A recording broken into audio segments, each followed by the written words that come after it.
Having grown up in the 80s, I'm always down for retro-themed items. I love anything retro, and of course, if you know this channel, it's obvious I also love video games. And my most favorite console of all time, hands down, is the Nintendo Entertainment System. So when 8bitdo announced that they were going to sell a new mechanical keyboard inspired by the NES, I immediately closed my eyes, swiped that credit card, and prepared myself to forage for food in the forest for the next few weeks because I just had to get my hands on this thing. There are two versions of this keyboard, the N edition, which is reminiscent of the NES system, and the FC edition takes the design aspect of the Japanese Famicom version of the system. Take note that the Famicom edition has the hiragana symbol included in the keyprint, which is a lot like the naming design of the family computer.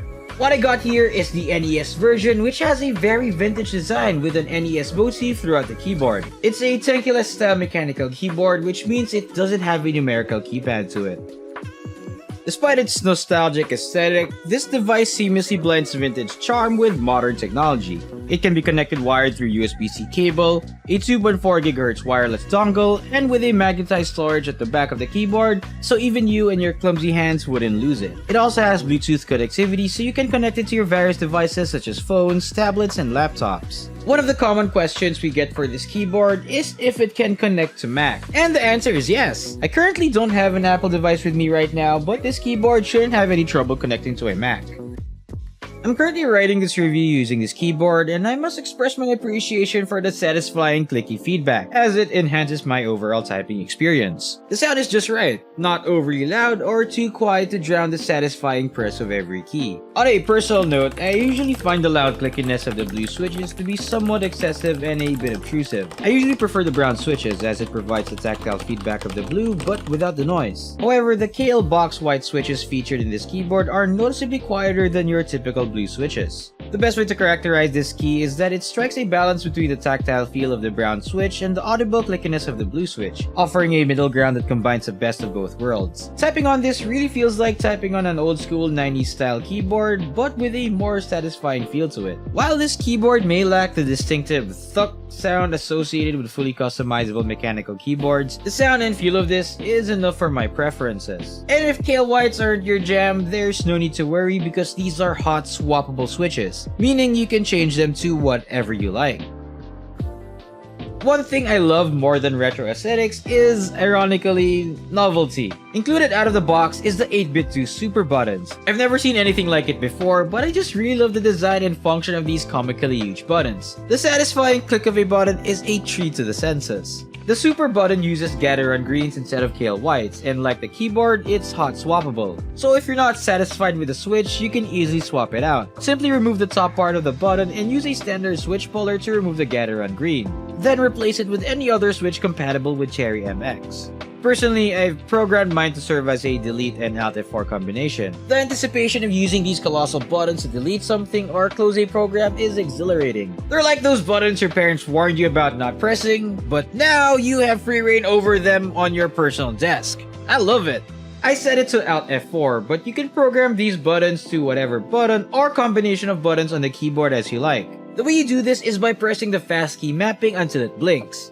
Then you press the key or keys you want it to be mapped to. Then give that red button a smash and you're ready to go. You won't have to worry about these things sliding around either. The housing of the buttons are made of metal, so they're a bit heavy compared to the way they look, and the bottom has a rubber padding to them as well. It's definitely going to be pretty sturdy on the table even if you try to move it around.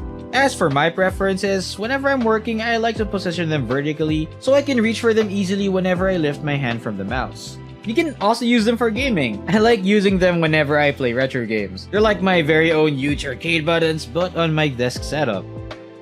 You can program the board using a standalone executable available exclusively for Windows. It's quite user-friendly, allowing you to program the keyboard for standard layout, alternate profiles, and macros. You can also update the firmware without requiring a complete installation. Overall, very well thought out. Next to that is the volume knob, which works in Windows. The convenience of having a volume knob on the keyboard now offers a much more streamlined and efficient way of controlling the volume. It's just a small change, but it has impacted my desk life experience drastically. It's probably why a bunch of recent mechanical keyboards are including them as well. The volume knob on the 8bitdo keyboard rotates freely without a defined endpoint, allowing you to turn it continuously in a seamless motion without having to worry exactly how far you're able to crank it. Unfortunately, you can't customize a volume knob to whatever you prefer, so it only serves as a volume control. There are also 3 function buttons beside the knobs: a pairing button, a fast key mapping button, and a profile changing button. The pairing button is an obvious one. Long hold it and it'll start trying to find your Bluetooth enabled device to connect to. I talked about the key mapping button, and so what's left is the profile button. This one is especially helpful if you're a Mac user, since you can make a Mac profile and switch the position of the Windows and the Alt keys. Down at the bottom, next to the rightmost Alt key, are the B and an A key. And much like the super buttons, these keys can be programmed however you like. These keys are separate from the super buttons and can be used independently, which means you can have 4 separate buttons to play with. On the right hand corner of the keyboard is the red power LED light indicator, which is reminiscent of the classic NES red light when the system is powered on.